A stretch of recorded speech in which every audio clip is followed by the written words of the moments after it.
রবিবার থেকে কুয়াশা বাড়বে দক্ষিণবঙ্গে। 16ই নভেম্বর রবিবার থেকে 18ই নভেম্বর মঙ্গলবার পর্যন্ত ভোরের দিকে কুয়াশার দাপট বাড়বে। অনেক জায়গায় দৃশ্যমানতা কমে নেমে আসতে পারে প্রায় 200 মিটার পর্যন্ত। তবে সূর্য ওঠার পরে কুয়াশা কেটে যাবে, তাপমাত্রায় সামান্য পরিবর্তন হবে।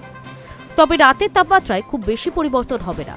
তার পরের 3 দিন তাপমাত্রা 2 থেকে 3 ডিগ্রি সেলসিয়াস বাড়তে পারে। তবে এখনই শীত পুরোপুরি বাড়বে না।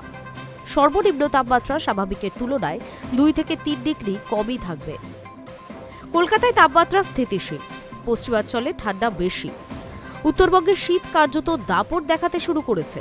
ভোর থেকেই কুয়াশা দেখা গেলেও দুপুর নাগাদ আবহাওয়া স্বাভাবিক হয়ে যাচ্ছে। দক্ষিণবঙ্গেও শীত আসতে শুরু করেছে।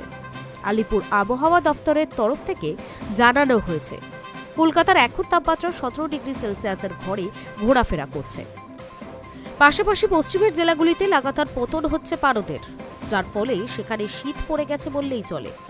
কারণ পশ্চিমের জেলাগুলিতে তাপমাত্রা ঘোরাফেরা করছে 13 থেকে 14 ডিগ্রি সেলসিয়াসের কাছাকাছি। পশ্চিমে ঝঞ্ঝা না থাকার ফলে বঙ্গে পশ্চিমে শীতল বাতাস অবাধেই প্রবেশ করছে, যার ফলে বৃহস্পতিবার থেকে হালকা শীত নেমে এসেছে দক্ষিণবঙ্গে। যার ফলে শীতল পশ্চিমী হাওয়ার প্রভাবে রাজ্যের তাপমাত্রা বেশ অনেকটাই কমেছে বলে জানাচ্ছে হাওয়া অফিস। এছাড়াও সকালের দিকে ঘন কুয়াশা থাকবে।